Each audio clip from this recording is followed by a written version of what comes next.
Hi, it's Connie Erickson with today's Live at 5. And today I'm talking about the four horsemen of the relationship apocalypse. And I guess in the Bible, I guess in the book of Revelations, I don't know, there are the four horsemen of the apocalypse. And the apocalypse is the end of days. And when these four horsemen appear, that pretty much signifies the end of days. And John and Julie Gottman describe the four horsemen of the relationship apocalypse. And John and Julie Gottman, if you've listened before, you know I talk about them a lot because they've studied couples for over 40 years and everything they do is evidence-based. So it's not just something they think will work. It's evidence-based and based on 40 years of data. So anyway, John and Julie Gottman put people in love labs, and basically it's like that TV show Big Brother, but for couples. And they just tape them and watch what the masters do and what the disasters do. That's what they call them. And they've identified these four horsemen of the relationship apocalypse. And when couples have these four horsemen, even just one of them, John and Julie Gottman can predict with a 90% accuracy within 5 minutes who is going to stay together and who is going to divorce or break up. It's pretty fascinating. But anyway, they've identified these four horsemen, and they are criticism, contempt, defensiveness, and stonewalling. And the good news is they are changeable, but let me talk a little more about them. Criticism is it's not just complaining about your partner. It's saying something like, you're so selfish, or all you ever think about is yourself. So it's saying an always or never kind of statement, and it's also giving them you're pretty much saying they have a characterological defect. So you're so selfish, or why do you leave your shit laying around all the time? So I'll tell you how to, the anecdote for that in a minute, but the antidote rather. Contempt is basically you're saying I'm better than you. It's telling someone that they are not as good as you. They're stupid, or they're lazy, or it's sarcasm, it's eye rolling. It's basically making your partner feel little. Some examples of this are like, oh, now I guess you're gonna cry and tell me that I'm mean. Or my fate, oh, I do have a little thing to add that is not a Gottman thing, but I will add a subcategory of contempt called gaslighting. And gaslighting is basically not only making the other person feel little, but making them feel like they're crazy. Like, I never said I was going to take that deposit to the bank.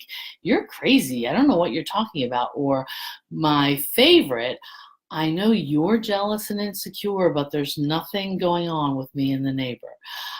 So that's gaslighting, and it's a form of contempt. So criticism is basically telling your partner they're a bad person. Contempt is really making them feel little. And defensiveness is, what do you mean? It's not my fault we're always late. You're the one who has to spend an hour getting on our makeup. Or, what do you mean I leave my stuff all over? When did I ever have time to do the dishes? So things like that. Defensiveness is, obviously getting defensive. And stonewalling is just forget it. Forget it. I don't want to talk about it. So stonewalling is I don't want to talk about it. So these are all pretty much defense mechanisms that you or your partner probably developed for a good reason. And that reason might be it's really scary to be vulnerable. So it might be easier in the moment to make your partner feel little or to put the blame on them. But that's not the most efficient thing to do for your relationship. So I think a lot of us have used these or use them now, because unless you've had unless you've taken my course or your parents were awesome communicators, you have seen these in action and you might not know a better way. But let me tell you about better ways now. So the antidote for criticism is basically to just lodge a complaint. So instead of saying, you always leave the car empty, you never fill up the tank, it's something like, when I got in the car, I needed to run and get gas because the tank was completely empty. And I thought we agreed that you would get gas before you came home. Could you make sure you get it tomorrow? That is the anecdote for criticism. It's basically a gentle startup, which I talk a lot about in my class, and I will teach you to do it if you take my course. Contempt, the long-term antidote, I'm having a hard time saying this word today, is to build a culture of appreciation. The short term is to just remind yourself that your partner has good qualities and they are worth your love and respect, even though you're really pissed off at them right now. That is the antidote for criticism, or for contempt rather. And basically thinking about your partner as if they're your equal, instead of sometimes when you're mad at them, you think, ooh, they're, so stupid or so selfish. So really thinking about your partner with respect and thinking about them like they are your equal. And stonewalling, the interesting thing about stonewalling is that most people in the love labs, in heterosexual couples, most of the stonewallers were men, and they weren't trying to be mean. They were just trying not to make it worse. So they were just kind of like, okay, just stay quiet. She can't keep going on like this. This will be over soon. Just don't make it worse. Don't make it worse. So the stonewallers were not typically mean, but they didn't have the capacity to engage. And a lot of times when women are stonewallers, either in heterosexual or homosexual relationships, they are getting flooded. They're just so overwhelmed that they don't know how to keep going. So they say, forget it, I'm done.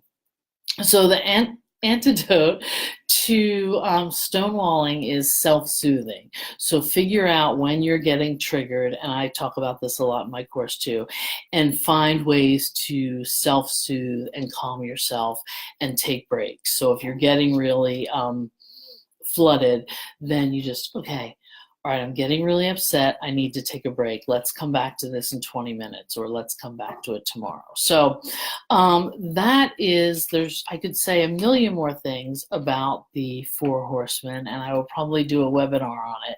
But right now, for this short video, I'll need to end here and tell you that if you use the antidotes, then that could save your relationship and make your relationship last.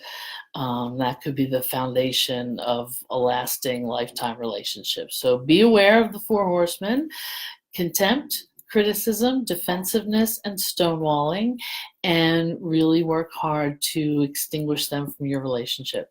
All right, thanks. Drop comments. I would love to hear your comments, and see you next week.